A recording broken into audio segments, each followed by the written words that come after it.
आज प्रेस वार्ता में डाली क्या? मैं Anil Sharma, secretary civil society of Agra.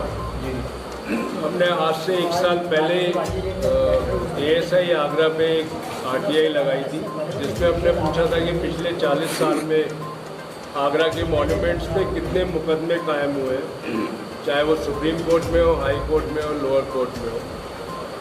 ASI ने हमको कोई जवाब नहीं दिया, इसलिए हमको सेंट्रल इंफॉर्मेशन कमीशन, जो कि दिल्ली में है, क्योंकि ASI सेंट्रल गवर्नमेंट के अंडर में आता है, तो उनका इंफॉर्मेशन के लिए हमको दिल्ली में जाना पड़ेगा। दिल्ली में हमने अपील की थी और 19 अप्रैल को हमारी हियरिंग हुई थी, जिसमें सेंट्रल इंफॉर्मेशन कमीशन के जो कमिश्नर थे, उन्होंने ASI आगरा की जो CPIO थे उनको बहुत स्ट्रिक्ट इंस्ट्रक्शन के साथ ये कहा कि अगर आप RTI की भावना के तहत आप इंफॉर्मेशन अगर ऐसे देंगे तो RTI एक्ट का कोई मायने नहीं है। दूसरा, उन्होंने ये कहा था कि आप पारदर्शिता के साथ सारी चीज़ों को आप शेयर करिए। अगर आप 40 साल का नहीं कर सकते तो कम से कम 10 साल के जो मुकदमे हैं उनको शेयर करिए।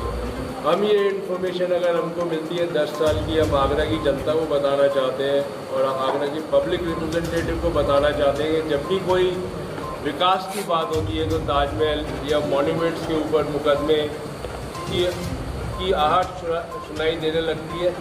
जो हमारी जानकारी के अनुसार तो ये है कि जितने भी मुकदमे ये किए गए हैं वो आगरा के बाहर के लोगों ने किए हैं, ज़्यादातर लोग NCR से हैं। और दूसरी बात ये है कि आर्कियोलॉजिकल डिपार्टमेंट को अपने रिकॉर्ड्स को अपडेट करके रखना बहुत ज़रूरी है।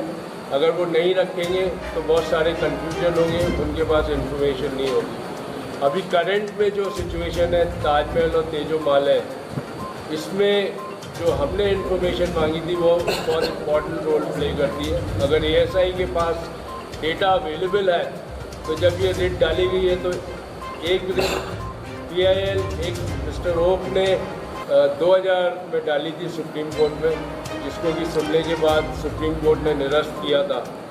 अगर ASI के पास उसके अलावा कोई और फैक्ट्स है जिससे आगे बात बढ़ती हो तो ASI और भारत सरकार आगे आए और इस कन्फ्यूजन को दूर करे। अन्यथा ये जितने भी PIL डालेंगे, ये जो सौहार्दपूर्ण वातावरण बना हुआ है उसको खराब करने में मददगार होंगे। देखा जाए तो ये जो ताजमहल के अंदर 22 कमरे हैं बंद, उनका खुलने के बाद क्या राज है? क्या शासन प्रशासन को ये 22 जो कमरे बंद हैं ताजमहल के अंदर खोलना चाहिए या नहीं? देखिए, ये तो कोर्ट 2000 में ऑलरेडी कोर्ट ने इसको सारा स्टडी करने के बाद ही निरस्त किया। अब इसमें ASI या भारत सरकार के पास कोई नई जानकारी है तो वो आगे करे, वही तो हम कह रहे हैं।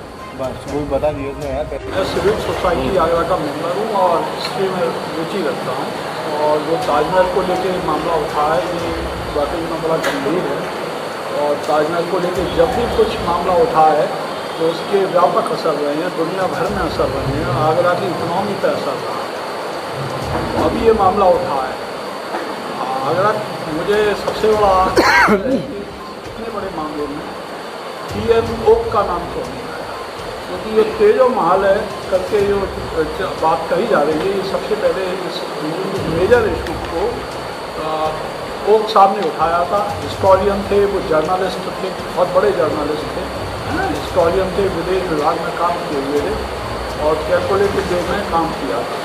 जो अभी तक लखनऊ से कोर्ट में बात उठ के आई है वो लगभग वही है जो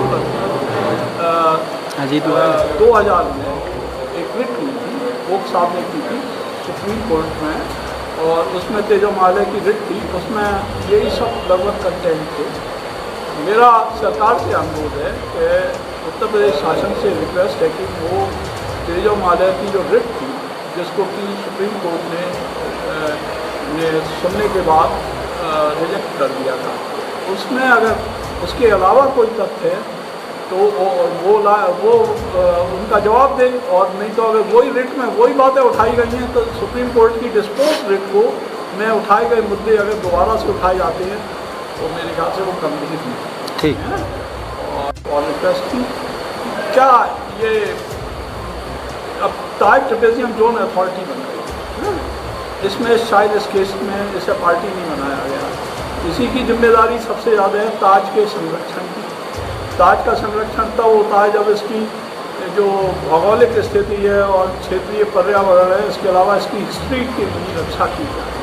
तो इसमें SFRD बनाना जाना चाहिए और हमारा ताज टूरिज्म जोन से अथॉरिटी से अनुरोध है कि वो इसके हिस्टोरिक रिकॉर्ड भी अपडेट करें। इसके पास बहुत बड़ा रिकॉर्ड का रिसोर्स है और ये अगर गवर्नमेंट से मदद भी चाहिए तो इसका मदद मिल जाएगी, क्योंकि तो कंफ्यूजन नहीं होना चाहिए। ये एक ताजमहल का तो सबसे बड़ा मेजर इशू है ही, और भी इशूज़ हैं। तो ये कानूनी चुनौतियों का और रिटों का दुरुपयोग ना हो और कोर्ट में सही मुद्दे पर सही बात उठाई जाए। पहले तो मैं ये चाहूँगा कि ये सुनिश्चित हो कि जो सुप्रीम कोर्ट में रिट सुनी जा चुकी है, क्या वो मेंशन है जो लखनऊ में रिट फाइल हुई है, क्योंकि कोई फैक्ट कंसील नहीं किया जा सकता है। सुप्रीम कोर्ट में कोई भी मामला जाता है तो उसका बड़ा व्यापक तरीके से अध्ययन होता है। रिपीटेशन ऑफ फैक्ट्स नहीं होने चाहिए। कोई नया फैक्ट है तो जरूर उठाना चाहिए।